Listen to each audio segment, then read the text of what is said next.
Okay. Okay. During our hike today, I got to just point this out. We gained 1,400 feet. We did just under 4 miles. Iller Creek, thing you've been doing since you were a high schooler. Spokane Valley, and then you can get on the other side of the mountain. You can see Spokane downtown. It's really cool. 8 or 10 miles away. And the Palouse. Did you bring any? Did you bring any fluids with you? No, I'm drinking them now. Did your kids have any fluids? I didn't notice. I think you brought some.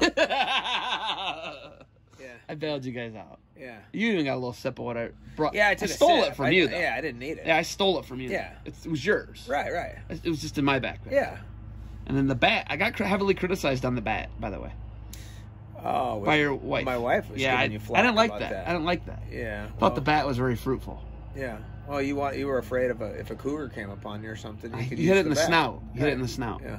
What's a cougar weigh? 90, 100? Well, hey, I mean, you could get 50, you could be, that'd 200. That'd be big. 130 is not crazy at all. Yeah, I'm sure if you club that with a bat, it'd probably leave you alone. Yeah, or get more mad.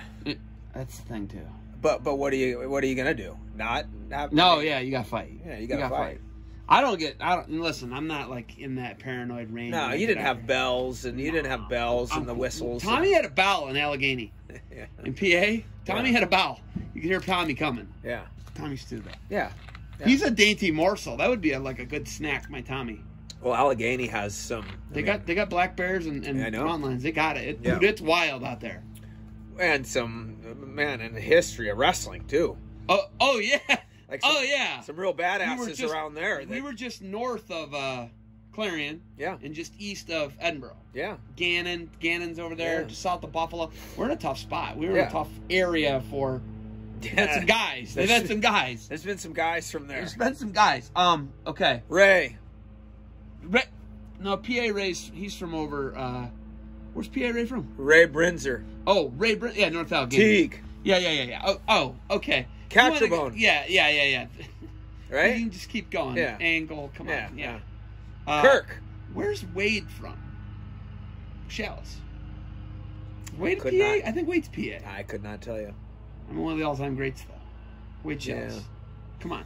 Pretty good. I mean, I've seen his Twitter, but I don't know where he's from. I think it's... Russell. Wade Chalice could wrestle. Yeah. Okay. The question I had for you was, you live in this big, beautiful house, really nice part of town. What about the kids who don't live in the big, beautiful place? You got 4 kids who's got a great home to come home to every night. Your kids are going to get the emotional support. They're going to get the hike up the hill with you. You are throwing me some... Man, okay. All right. Yeah, no, this is good. Look at all the physical activity we're able to do. No, I know. We've hiked your kid who's got a car. Your kid who's old enough to have a car has a car. Yeah. What do the kids do who don't have the same excellent life and parental support that the Roberts kids get that you give to your kids? Can wrestling help those kids out? Oh my God! Yeah, that's where you're going with it. Yeah. What did you think I was going? Oh, I didn't know, man. How great is the sport for kids like that? How great are the Beat the Streets? How great are those organizations for kids who don't have? Your kids are. They're really in a great spot. Yeah. Hey, and I'll tell you all what, 4 of them. Yeah, I mean they get to do wrestling. You know, they get to go to the camps that they want to go to. You know. Both they're all in a good club for their sport. Your daughter's in a great gymnastics club we went to. She's at camp all day. So we got a gymnast and we got some wrestlers and but we've seen it, all right? I've seen it. You've seen it. I've seen it as a coach for 21 years, 22 years. Seen it at the college level. I mean, we've coached guys. I've seen it at the high school level. We've seen those guys that came from tough situations, tough environments, less than ideal, but at the same time, man, you could see they came out and they had some pretty strong character, but there were guys that were on straddling the fence. It could have went this way or could have went that way. And wrestling, it did a lot for them.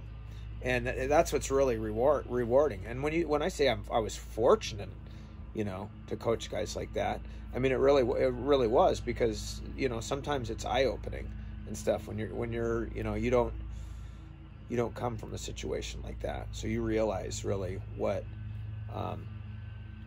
you know, the background some people do, and it's really rewarding to see them, you know, excel and get the college degree and become the first person in their college, in their family, to graduate from college, to enroll in college maybe, you know. And wrestling, I think wrestling always has, you know, I'll say this, wrestling is probably not for everybody. I mean, but I think there's something in wrestling for everybody. So you know what I'm saying. I think there's some people that it's probably like, yeah, that kid's never going to decide to wrestle. It's not for them. Maybe it's a tough sport. But I think if you do go out for wrestling, and I think there is something in it for everyone. And I'm talking about the kid that's trying to, you know, last 6 minutes without getting pinned. I've had a couple high school guys like that, you know, they finally, their 15th match of the year or something, they made it without getting pinned.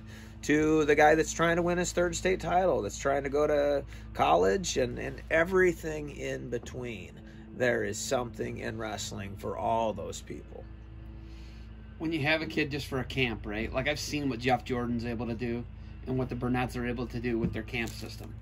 What's your vision for camps and bringing kids into camps when we get through this epidemic, pandemic, whatever you want?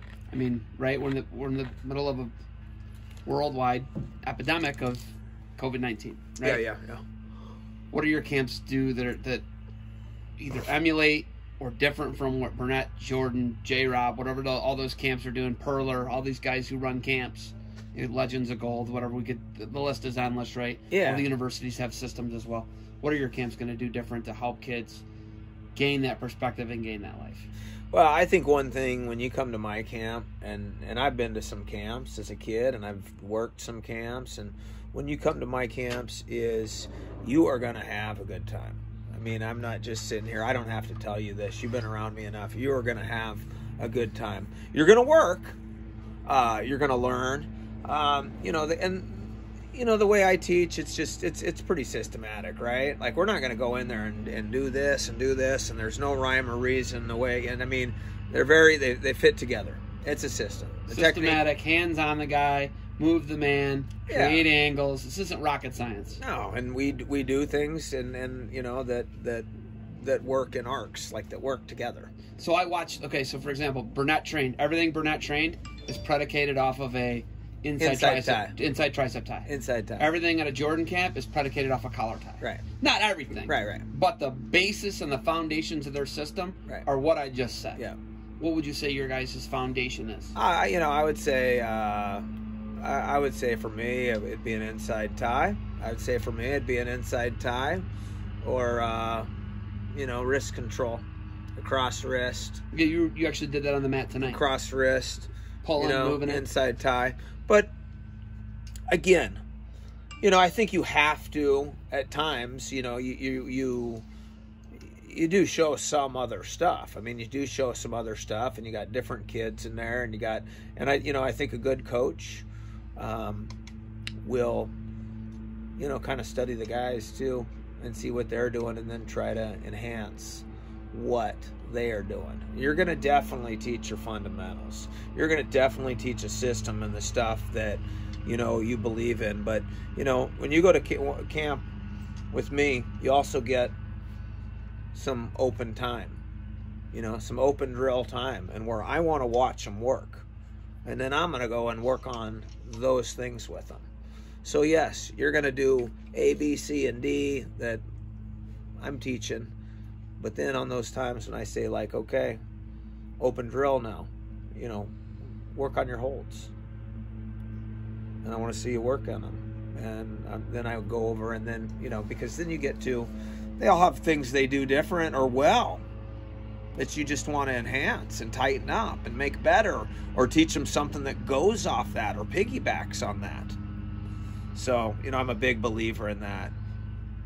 You know, you have to coach to the kids' strengths, and at the same time you got to tighten things up.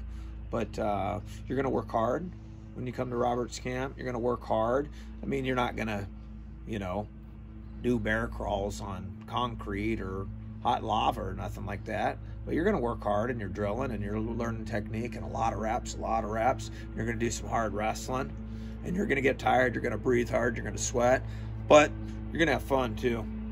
Like just joking around, having fun, making kids laugh.